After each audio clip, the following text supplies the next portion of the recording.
শোনো না, আমার আজকে খুব না শরীর খারাপ, আজকে না আমি কিছুতেই যেতে পারবো, তুমি অন্য মডেল দেখে নাও। হ্যাঁ 5 মিনিট আগে বললে কি করে আমি মডেলের কথা পাবো?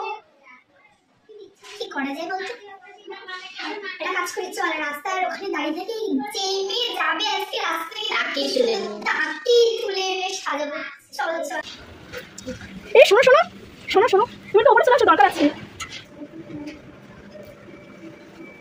আমার কি সুন্দর দেখছি, আমাকে সাজাবো। আসো। না না, আমার কাছে যাবো কাজে। তুমি কিন্তু জোর করে সাজতে পারবে, দেখো শাড়িটাও পরিলাম, আমার একটু লেট হয়ে যাচ্ছে এখন। বেশি করে না, 5 মিনিট তোমাকে কি সুন্দর দেখতে, আমাকে সাজতে তো হেভি লাগবে। 5 মিনিট হয়ে যাবে ঠিক বলছো? হ্যাঁ বললে 5 মিনিট হয়ে যাবে, এতক্ষণ হচ্ছে না, আইনা আমি দেখবো। দেখতে হবে না এখন, না দাঁড়ান আমি দেখবো। এভাবে তো পুরো ভূত হয়ে গেছি, এরকম মেকআপ করার জন্য মিস্ত্রি আমাকে ধরে আনলে ঠিক হয়ে যাবে। চুপচাপ বসো।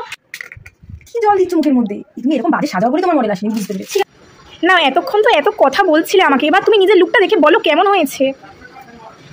ওয়াও দিদি, খুব সুন্দর হয়েছে, আমি নিজেকে চিনতেই পারছি না। আমার ভাগ্যটা ভালো যে আমি রাস্তায় যাচ্ছিলাম আর তুমি আমাকে ডেকে ফ্রিতে